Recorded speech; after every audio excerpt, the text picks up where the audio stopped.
PGK फनकार नामक कार्यक्रम में आपका स्वागत है। पिछले सप्ताह बड़ी धूमधाम से लोगों ने श्री कृष्ण जन्माष्टमी का महान पर्व मनाया। कई संस्थाओं से आईटीवी को भी निमंत्रण आया हुआ था। तो चले आज इस कार्यक्रम में हम आपको कुछ झलक दिखलाएंगे। पहला पहल ओमकार रामायण मंडली स्काइज रोड, जहां पर पंडित सलेश महाराज द्वारा पूजा किया गया।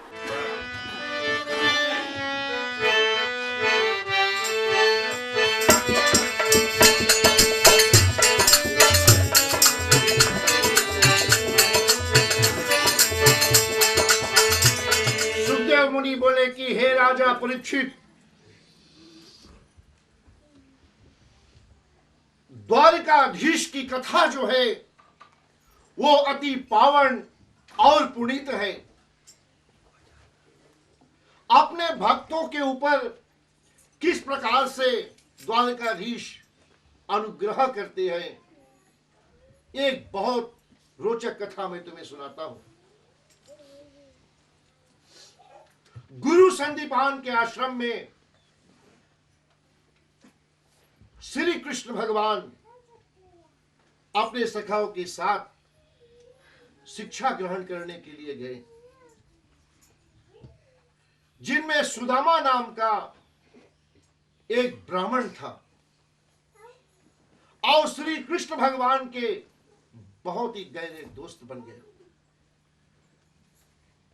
उनकी मित्रताई का बखान हे राजन कोई भी नहीं कर सकता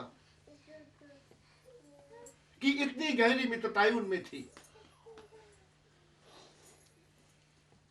गुरुकुल में रहने के बाद में जब गुरुकुल समाप्त हुआ, यानी शिक्षा ग्रहण सब समाप्त हो गई, तो सब अपने अपने घर को चले। द्वारिकाधीश इधर आ गया और कुछ दिनों में द्वारका का राजा बन गया। और इधर सुदामा विवाह इत्यादि करके बच्चे हो गए और अपने स्थान पर रहने लगा। लेकिन सुदामा बहुत ही दरिद्र व्यक्ति था। उनके पास में पहनने के लिए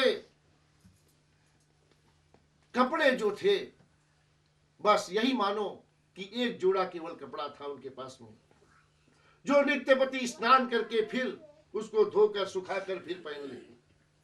उसी प्रकार से बच्चे, पत्नी, घर में बहुत मुश्किल से भोजन इत्यादि उनके था। एक दिन क्या हुआ, सुदामा की पत्नी जिसका नाम सुशीला था, उन्होंने बहुत डरते हुए सुदामा से जाकर बोला, कौन उपाय कराए प्रिय आजू, 3 दिवस सेना मिलाए अनाजू। कि हे पतिदेव, बच्चे घर में एकदम भूखे हैं। 3 दिन हो गया, केवल जल पी पी कर हमारे बच्चे जीवित हैं। तुम हमेशा ये बात कहते हो हमेशा कि द्वारिकाधीश जो है वो तुम्हारे बहुत ही गहरे मित्र है। हे पतिदेव, मैं आपसे प्रार्थना करती हूं कि आप जाकर एक बार द्वारकाधीश को देख कर आ जाए,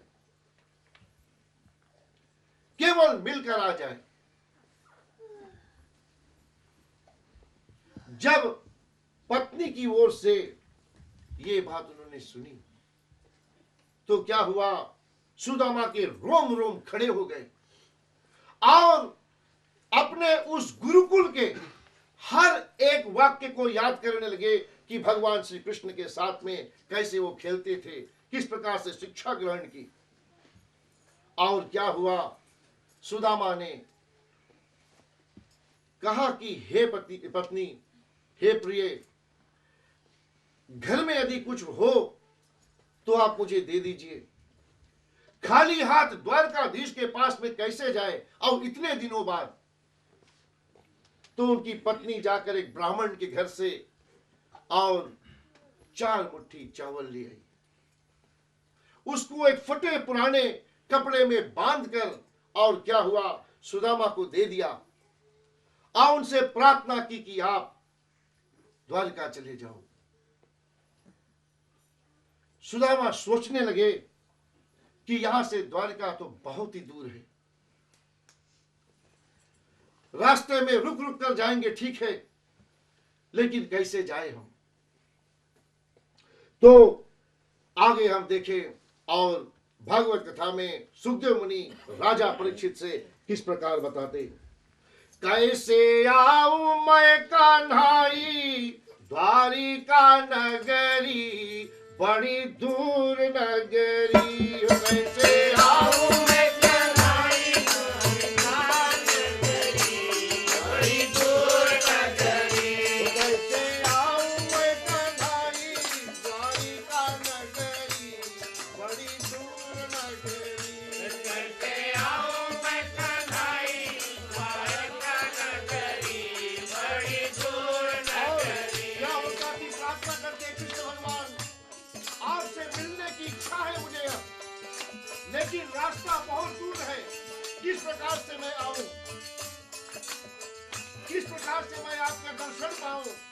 हे प्रभु, कोई आप रास्ता ऐसे दे दीजिए